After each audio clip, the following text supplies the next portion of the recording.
Gene Clervil is an entrepreneur and an author. He's written poetry and books and calls himself a dreamer. His goal is to inspire and motivate you to live your dream to its fullest and follow your dreams. About 4 years ago, Gene had an idea, and he saw it through to its completion. Here today to tell us the story of Gene Clervil. How's everyone doing today? Good. How's everyone doing today? Good. Anyone watch the Oscars last night? So I'm inspired by the Oscars. Can we take like an Oscar selfie? Y'all mind taking a selfie with me? A good selfie? That's what we're gonna do. Y'all can smile. Y'all can be sitting there. Make sure I get both sides.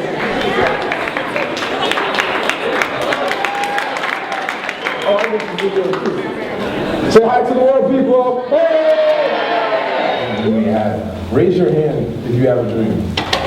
Raise your hand. My name is Mark Shaliaskis, and I dream to be, well, an astronaut, hopefully, but my more lesser dream is to become an engineer. Maybe round of applause.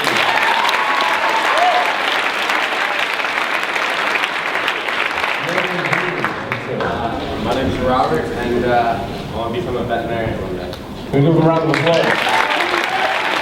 There had to be a better way. There's something that I had to do. I was sick and tired of being sick and tired.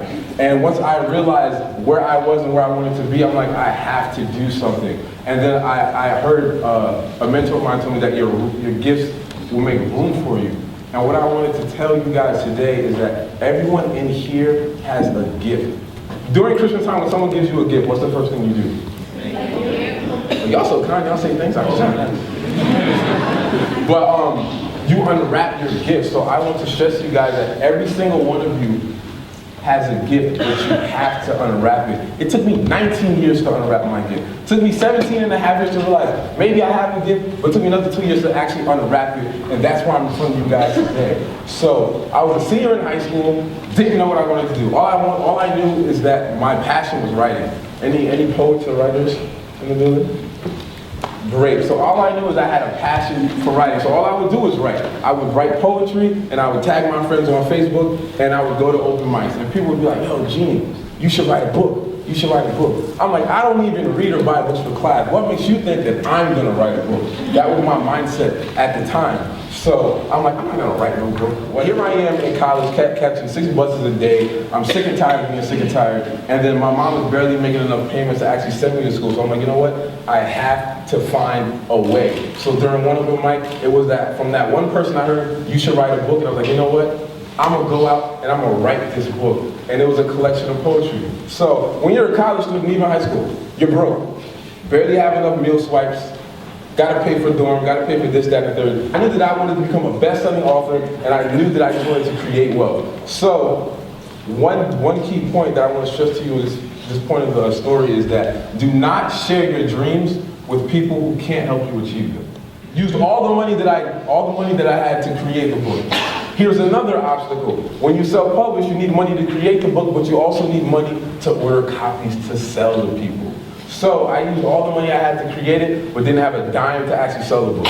So now I'm like, oh my God, just when I thought that I made it, another obstacle, but my why was big enough. I knew that I had to make it happen. So after that happened, I'm walking through the student center one day, and I realized my friend, he always would wear these buttons on, he would wear these buttons and just sell it to people and to promote his blog. So I'm looking at the button, and I'm like, I have an aha moment, intuition. That little voice in my head said, you know what?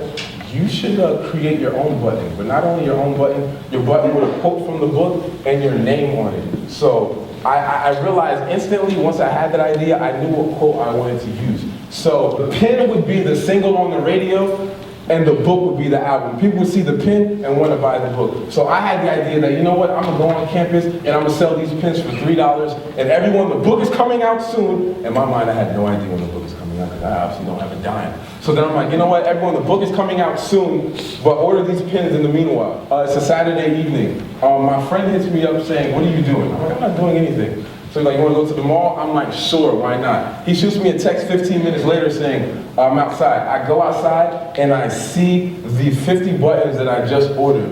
Intuition tells me again, just take them with you. I kid you not, I took 50 of these pinback buttons and stuffed them in my cargo pants, and off to Short Hills Mall we went. We go to the mall, he has to go to Apple, do whatever he needs to do. I'm like, I'm hungry, I'm gonna go to Qdoba. So as I'm leaving Apple, I turn around. As I turn around, I'm like, wait, is that Amber Rose? That's not Amber Rose. I continue walking. I turn around again. I'm like, man, I recognize that bald head anywhere. That's definitely Amber Rose. So as I see her, I'm like, oh, the buttons. So then I go up to her and I show her the actual button, and she was like, yo, people need inspiration like this. I'm inspired. Can you put it on me? I'm like, yes, I can. What happens if I could get it on like an Oprah or Obama or someone who's more influential? So once that happened, it lit up a flame inside me. I'm like, you know what? I have a gift with words. Whoever's a celebrity with a brand, I'm gonna go out and I'm gonna find them. So this is the actual pin for those who are wondering. And the quote is, a person doesn't die when he or she reaches the grave. They die when their dreams do.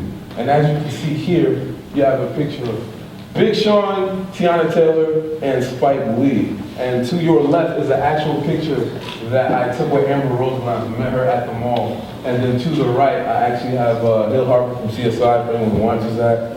To the left, I have me and Al Sharpton, Stephen Hill, former president of BET. To the left, you have Big Sean. To the right, you can see Spike Lee did the right thing and got himself a button. He also signed my sneaker too, still holding on to that. To the left, you have Brandy, and she has another one of my quotes.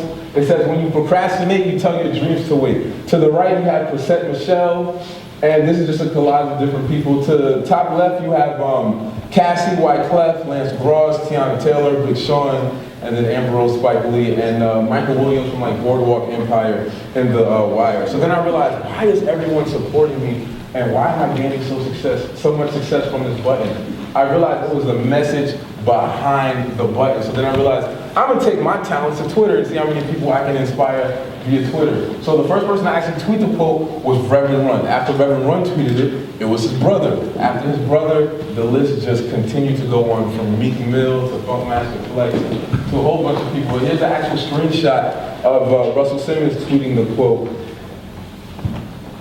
To the left, you have Tony Robbins actually tweeting, he actually tweeted every quote. I'm thankful for him. Oprah Winfrey herself tweeted my quote, as you can see on the bottom. And once this happened, I was like, yes! Oprah, mama, I made it. I'm not going to class tomorrow. Oprah tweeted my quote.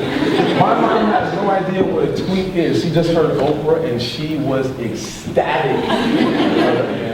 If it's your passion, go out and pursue it, because you're going to regret it if you don't.